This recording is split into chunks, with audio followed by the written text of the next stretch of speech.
Jom kita baca soalan yang saya terima semasa live hari ini. Nak jual emas, kena study graf juga ke? Baik, adakah penyimpan emas perlu tahu atau mendalami skill membaca graf emas?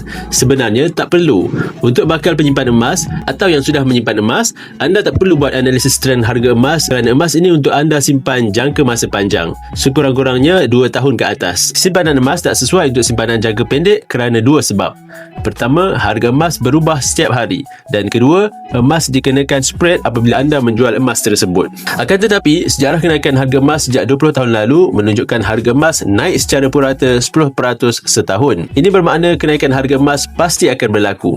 Untuk emas jenama public gold yang dijual balik kepada public gold, anda akan nampak keuntungan yang baik hanya dalam tempoh masa 2 tahun simpanan. Sebab itu, anda tak perlu bazir masa, tenaga dan emosi untuk buat analisis trend harga emas. Anda hanya perlu konsisten menyimpan dan jangan usik simpanan emas anda sehingga tiba 3 sebab untuk anda jual. Pertama, bila capai matlamat simpanan emas. Contoh, simpan emas untuk pergi haji. Kedua, bila nak tukarkan emas dengan aset yang lebih baik. Contoh, jual emas untuk buat deposit rumah sewa. Ketiga, dalam hal kecemasan dan anda sudah kehabisan semua simpanan wang anda. Bagi yang berminat untuk memulakan simpanan emas bersama Public Gold, anda boleh isi borang sign up di bio saya atau PM untuk saya bimbing anda dalam cara dan langkah-langkah simpanan emas yang terbaik untuk anda.